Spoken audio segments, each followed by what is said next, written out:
सच्चिदानन्दरूपाय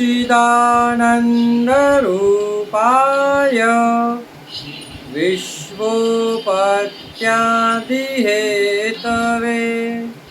तापत्रयविनाशाय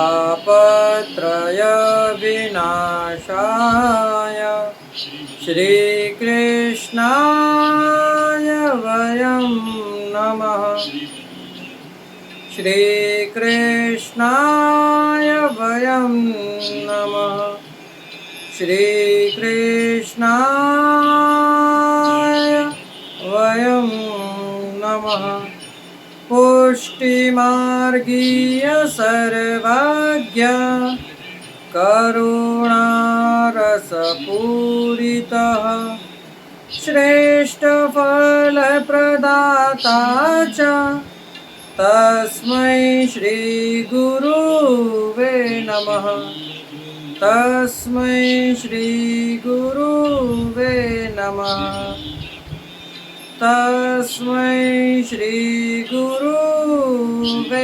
नमः। जय श्री कृष्ण। राधे राधे प्रियजनों, दास का प्रणाम स्वीकार करें। नित्य प्रति हम आपको जो कथा जो सत्संग सुनाते हैं, आपको उसमें आनंद आता है, ये हम जानते हैं, क्योंकि आप सब जो हमारे सत्संग सुन रहे हैं वे परम भगवदीय हैं।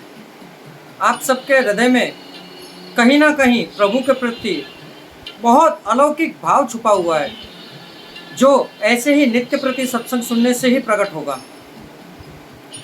तो आज जो सत्संग जो कथा मैं आपके सामने कहने वाला हूँ, उससे पहले ये दास आपसे विनंती करना चाहेगा कि आप यदि जो नित्य प्रति हमारे सत्संग सुन रहे हैं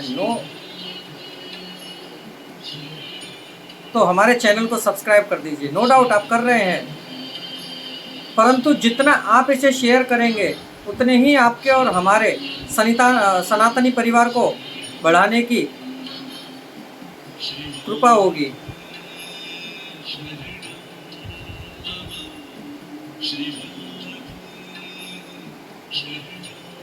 तो ये दास आपसे विनंती करना चाहेगा कि हमारे सनातनी सेवक के परिवार को बड़ा करने की जवाबदारी ये दास ने आपको सौंप रखी है।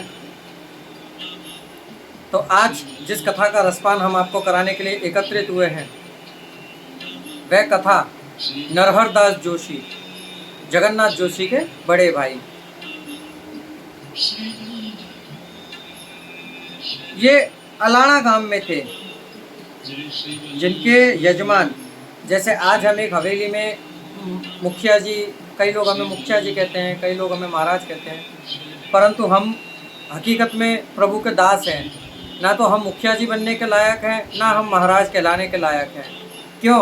कि हम तो स्वयं आप सबका दासत्व प्राप्त करने के लिए ही इस कलयुगी जीवन में आए हैं।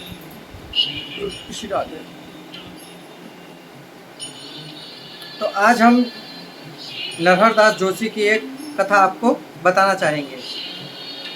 चलिए मेरे साथ मिलकर इस कथा का आनंद पूर्वक श्रवण करिए, बहुत आनंद आएगा इस कथा में, देखिएगा।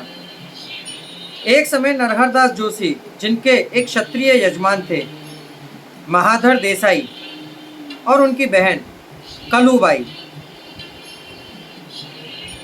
जो गोसाई जी के पास ब्रह्म संबंध लेकर वैष्णव हुए। इन्होंने दोनों ने नरहर दास जोशी को विनंती करी कि श्री आचार्य श्री गोसाई जी को यहाँ पधराइए। नरहर दास जोशी इनको विनती करने के बाद श्रीमद् वल्लभाचार्य जी के लालन श्री गोसाई जी के पास विनंती करी कि प्रभु आप वहाँ पधारिए। नरहर दास जोशी की विनती को प्रभु ने स्वीकृत किया और श्री गोसाई जी पधारे। तब ये दोनों बहन और भाई फूलबाई और महीधर जी ने सोचा कि श्रीमद् गोसाई जी यहाँ पधारेंगे तो उनको पधराने के लिए हमारे पास यथाउचित भेद, अथवा देखिए गुरु जब हमारे वहाँ पधारते हैं तब हमें कई चीज़ों की मर्यादाओं का ज्ञान होना आवश्यक है कि जब गुरु आपके यहाँ पधारें तब आपको उनकी बराबरी में नहीं बैठना है, चरणों में बैठना है। जब गुरु के समक्ष से जिस प्रकार गुरु यहाँ सन्मुख विराज रहे हो आपके, तो आपको इस तरफ से या उस तरफ जाना हो तो गुरु के समक्ष दंडवत करके जाएं, नतमस्तक होकर फिर निकलें। और पीठ कभी गुरु की तरफ ना करें, क्योंकि पीठ ना ठाकुर जी की तरफ ना गुरु की तरफ कहीं नहीं करी जाती। हम इन सत्संगों के माध्यम से ही आपको बीच में कुछ कुछ चीज़ें बताया करेंगे।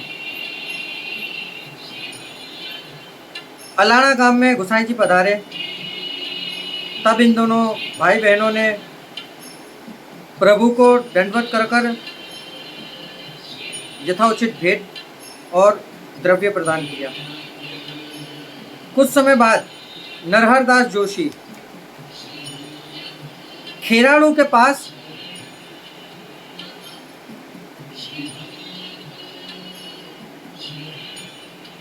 बैठे थे, स्नान करके, खेराड़ू करके गांव है, वहां बैठे थे। एक समय वहां पर आग लग गई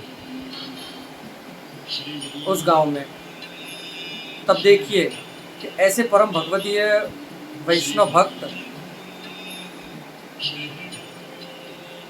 इन्होंने सोचा कि अभी ये दोनों भाई बहन जो अलाना गांव के जो ये भाई बहन थे, यजमान क्षत्रिय यजमान महिधर देसाई और फूलबाई बहन उनकी, उन्होंने ये सोची कि इनकी हवेली और इनका घर इनको कुछ ना हो। तो उन्होंने जब स्नान करके संध्या वंदन करके जब नरहर दास जोशी बाहर निकले, तब उनके हाथ में फूल की छाप और तुलसी दल थे। तो उनको प्रभु ने आभास कराया कि यहाँ आग लगी है। तब एक वैष्णव के अंदर, एक हरिगुरु वैष्णव जिसके मस्तक पर तिलक, मस्तक पर ये शिखा माथे पर, उसके अंदर कितना सामर्थ्य है कि उसने तुलसी के 4 कोनों पर 4 तुलसी दल पधराए और उसके आसपास घूमता अपने जारी जी में से जल पधराया। जब जल पधराया उसी समय वहाँ घनघोर वर्षा हुई और वहाँ आग शांत हो गई।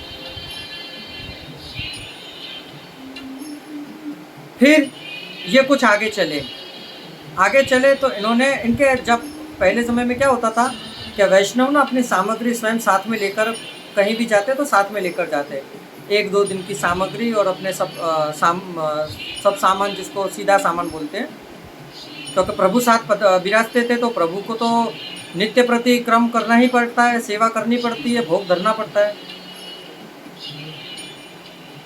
तब इन्होंने ठाकुर जी की सामग्री सिद्ध की एक गांव में।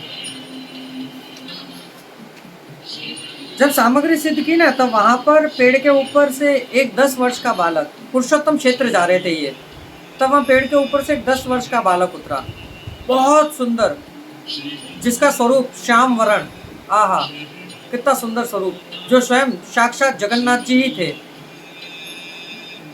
कुछ बोले नहीं, नरहर दास जोशी के सामने आकर इस प्रकार से हाथ करा। तो नरहर दास जोशी उस समय रोटी बना रहे थे, उन्होंने 2 रोटी गरम गरम और उसके ऊपर घी चुपड़कर और उसके ऊपर थोड़ी सी दाल पधराकर उस बालक को दी। उस बालक ने वह रोटी और दाल ली और तीव्रता से पेड़ पर चढ़ गए। नरहर दास जोशी को बड़ा आश्चर्य हुआ कि ये बालक कितना सुंदर बालक, परंतु इसने मुझसे कुछ बोला क्यों नहीं। कुछ आगे दूर जाने के बाद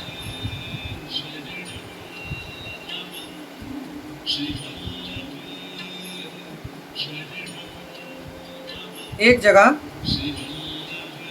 फिर से उन्होंने अपना रोकाण किया। रोकाण मतलब कि रुके। वहाँ उन्होंने सामग्री सिद्ध की। जैसे सामग्री सिद्ध की तो वही बालक, ये समझिए कि कानपुर साइड की ये घटना है। फिर वहाँ पर वही बालक वापस से उत्पन्न हुए और इमली के पेड़ से नीचे उतरे और फिर कुछ बोले नहीं, कुछ चाले नहीं, हाथ आगे कर दिया। परंतु इस बार इन्होंने सोचा कि ये कौन है, यदि ये दैवी जीव है तो मैं अपराधी होऊंगा, मैं इनको दूंगा तो सामग्री। इस बार इन्होंने नहीं दिया, कुछ भी नहीं दिया।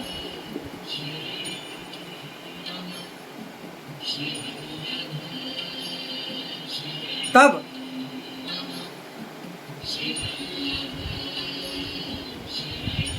ये वहां से आगे चले पुरुषोत्तम क्षेत्र में ठाकुर जी के दर्शन करके आए, परंतु ठाकुर जी ने इस बार रात में जगन्नाथ जोशी को स्वप्न में दर्शन देकर कहा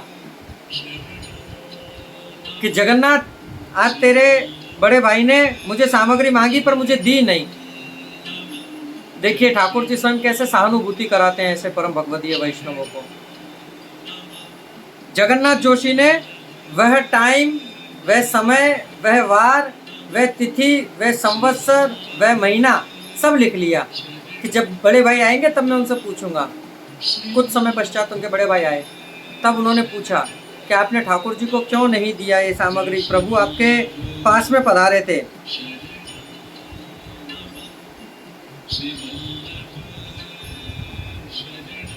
तब उनके भाई चुप रहे। वो बोले मुझे थोड़ी पता थी कि ये प्रभु हैं, प्रभु साक्षात पधारे, ऐसा तो आभास हुआ, परंतु ये ज्ञात नहीं था कि ये प्रभु ही हैं, वरना मैं मना क्यों करता। तब छोटे भाई जगन्नाथ जोशी बोले कि प्रभु बड़े कौतुकी हैं, और सही बात है, हमारे ठाकुर जी बड़े ही नटखट हैं। ये लीला क्या, कब, कैसे करते हैं किसी को कोई ज्ञात नहीं होता है।